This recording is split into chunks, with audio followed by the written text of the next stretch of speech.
Hello, this is Kelly from the Office of Immigration and Refugee Affairs, and welcome to the RDC training module for Refugee Cash Assistance providers. At this point, you should have already watched the general overview presentation. If you've not already watched the general overview, please go back and view that one first, and then you can return to this module, which will provide you with more information about the Refugee Cash Assistance. Okay, so we have already logged into the RDC. And now we're going to enter a sample client into RCA. So the first step is to go up here to the top to the Clients tab and click on that. And we're going to search to see our client may already be receiving other services, so they might already be in the RDC. So we can look to see if she's already in there. And in this case, she is.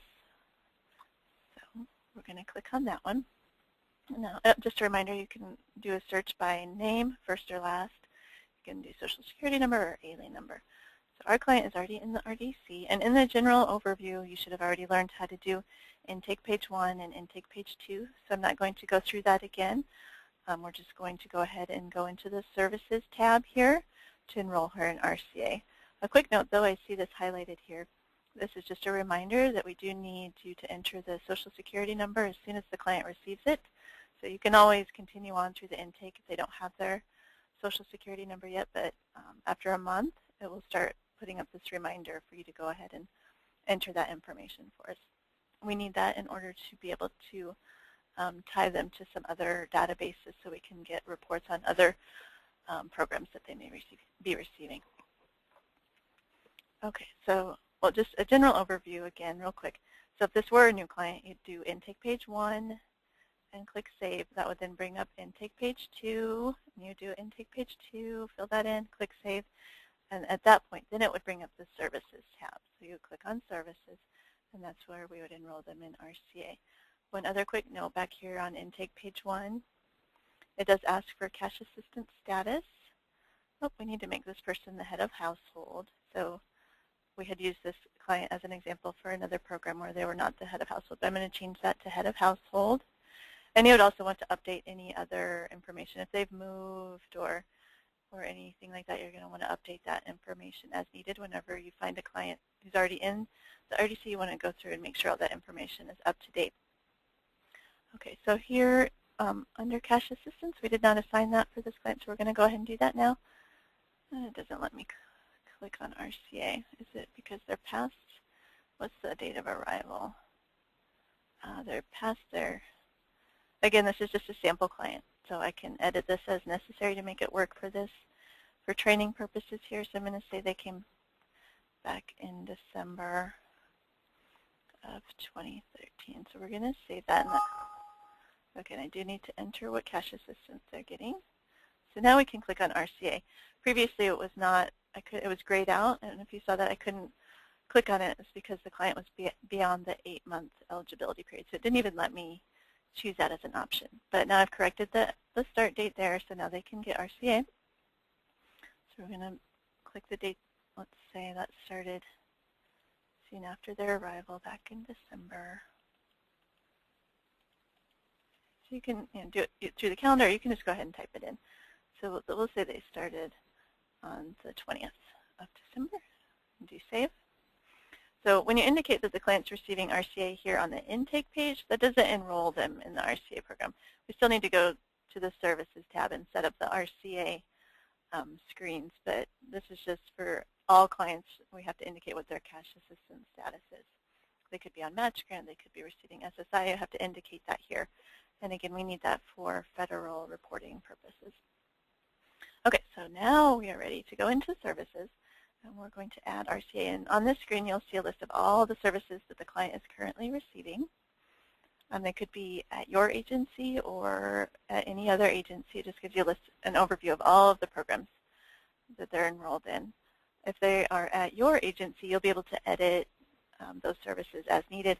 If it's something that they're receiving at another agency, you'll just be able to view that. You can't make any changes. You can just view which services they're receiving.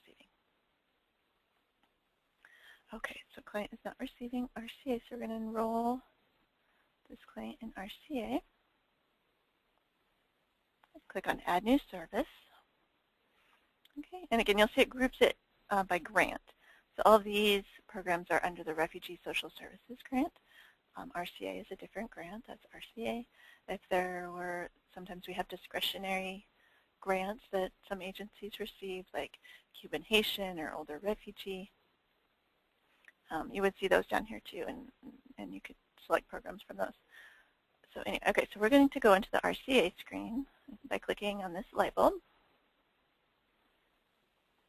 Okay, and you'll notice that there are two tabs at the top. We have Analysis and Cash Distribution. So this is kind of where you enter all the general information that you need to know to determine if they're eligible for RCA. And you would do that first before you actually go into the RDC to enter them in RCA. You're going to do this. But this is just where you'll do the data entry for that. So you have to assign a case manager. Any field with that red asterisk is a required field. That's up top here. It's just going to give you a quick summary of the client's name, their eligibility start date, which is usually the date of arrival or date asylum granted, and then it's going to give the maximum service date. And this is not anything that you have to enter. You'll see that it auto-populates here. So for RCA, there's the 8-month eligibility period. So you are going to, so it will auto-populate and let you know the maximum date that this client can be enrolled in RCA. So we're going to say that they applied for RCA,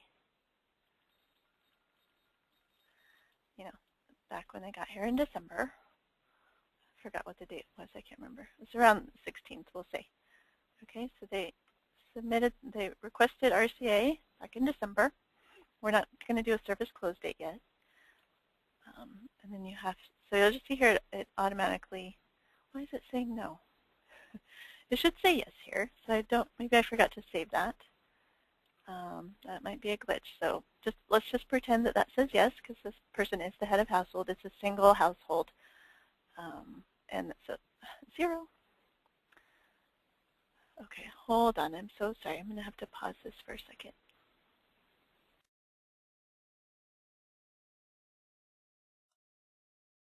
To figure out what was happening, and when I was making those changes on intake page 1, I forgot to save them. So always remember to click Save at the bottom. So now we're back into the RCA screen here, and it shows head of household. Yes, this client is the head of household, and it's a household size of 1. Okay, so again, we need to indicate who the case manager is, and again, here's the maximum service date. So this is more accurate now. So client's only eligible for RCA until August of 2014. Okay, we're going to put the date that they applied for RCA. We can actually, instead of using the calendar, we can just type in the date. Okay, and then we have these next series of questions here. RCA reapplicant. No, there is supposed, I'm so sorry, there's so many problems here, but there's supposed to be a help button here. So I don't know if you've seen on other pages throughout, there's these little blue buttons with a question mark on it. And you can always click on those to get more information. And the purpose here is, it's hard to ask a complete sentence question. So we added those little help buttons so you could go in and get more information about what it is we're asking here. And so there should be a help button here, and there will be by the time you guys actually go in and use this. There should be a help button to explain this question. So what we really want to know here is, was the client on RCA and then had to go off and is now reapplying? Okay, so we're going to say no. Did they receive match grant previously? So we need to know the answer to that. So we're going to say no. Did you submit a TANF application? In this case, this is a single adult, so you do not need to do a TANF application, but if you had a family with children, you would need to submit a TANF application. So we're going to say no here. And if you did do the TANF application, you'd want to indicate the date that you got the denial. Okay, so this, is the client exempt from employment services? We're going to say no. If she were exempt, you'd say yes, and then you'd have to indicate the reason here why she's exempt. But we're going to say no in this case. Okay, so since she's not exempt, we're going to refer her to employment services. So you're going to indicate the date that she was referred. We'll say that happened after Christmas. Okay. And who she was referred to, maybe in-house, if you have a employment program within your agency. So you could just say in-house here. If you referred her to another agency, you would indicate the name of the agency there.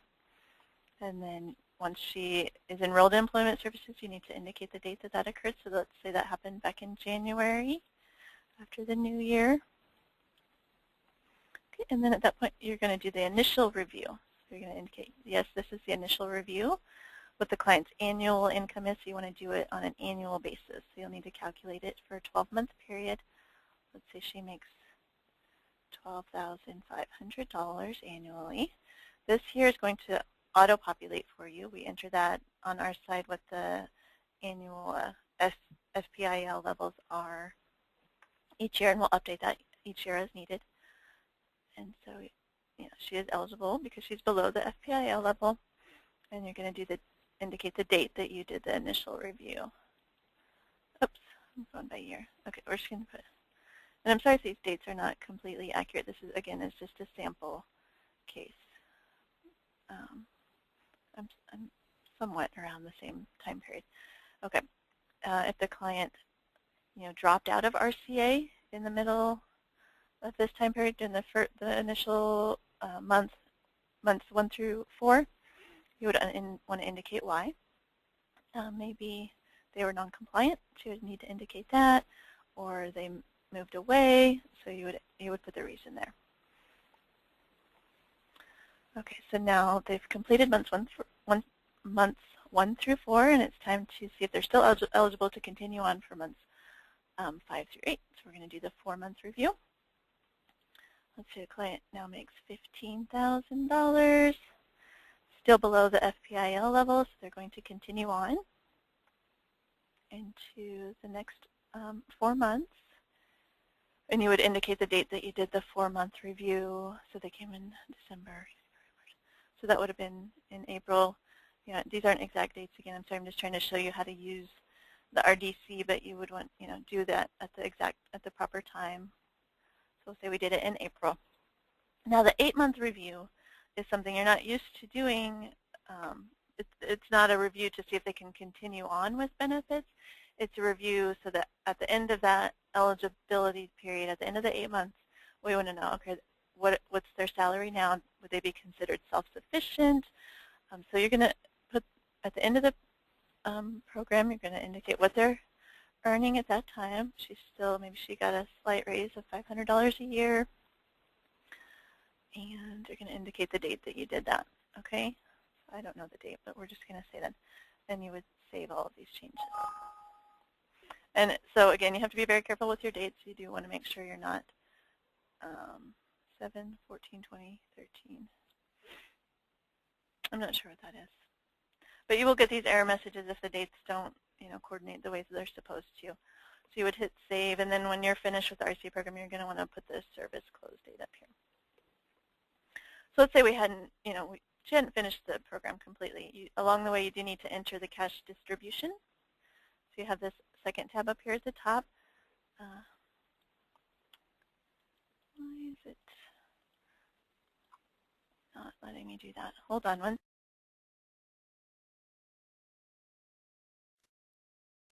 Sorry about that delay there. Okay, so again, we are now on the cash distribution tab, and this is where we're going to log the different payments that were given to the client along the way.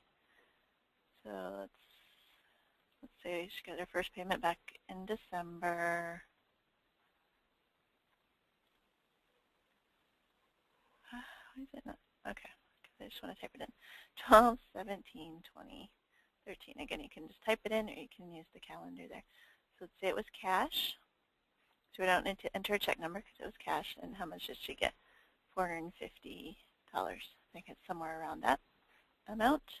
You can always enter comments here if you need to. This is optional. This is just here for you if you need it. We don't require that you do anything there. And then you're going to click Create. Okay, you also, let's say you did a vendor payment as well. And I don't know the exact amounts, so please forgive me, this is not correct. I'm just showing you generally how to use this. So you did a vendor payment on the same day. You could click on vendor payment. We also have check if you want to issue a check, or incentive payment if they found early employment. Okay, you would enter the check number, the amount, and here in comments, oh, I didn't mean to click on that. In comments, you could indicate, what the vendor payment was for if you wanted to, and click create. Okay, so that's where you'll log all the payments, type of payment. I thought I did. So, but see, these little error messages will come up every once in a while if something's not exactly right. So I'm going to click, so I need to fix that. Okay, and now it took it. Okay, so that, I believe, is it for RCA. I don't think there's anything else that you would need to do. I did want to show you back here. We want to go back to the client's intake page. So you can click on back to client services there. Go back to intake page 1. Let's say if this were a family, and not a single adult, let's say there's children, spouse and children on the case, we do have this back here on intake page 1 where you would link family members. So let's say Elva has a child. You would click on, son, let's say. So she has a son, so you're going to add new family member. And at that point, it would bring you to the intake page where you would enter the child's information. And you would do that for any other family members that would be included in the RCA household. And then that information will transfer over to the, so we're going to go back to Elva here real fast. That would transfer over to the RCA section. Let's see if it worked. I didn't really enter any information for the son, so it probably did not register. But it would say we had added the son's information. It would bring this up to household size 2. So it would keep track of that for you here, so you could see how many people are in the household. And that is basically it. If you ever have any questions, please always feel free to contact OIRA. If it's a program question, you would want to contact the RCA specialist. If you're having any technical difficulties, you can always send an email to the email address that we have set up. So you're going to go down here to contact us. And it says here if you need to request a new user account. So if you have a new employee on board who needs access to the RDC, you would email this address here.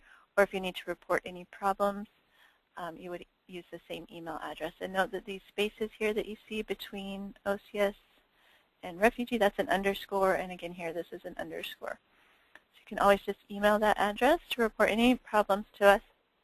And we will get back to you as soon as we can. And thank you for your time.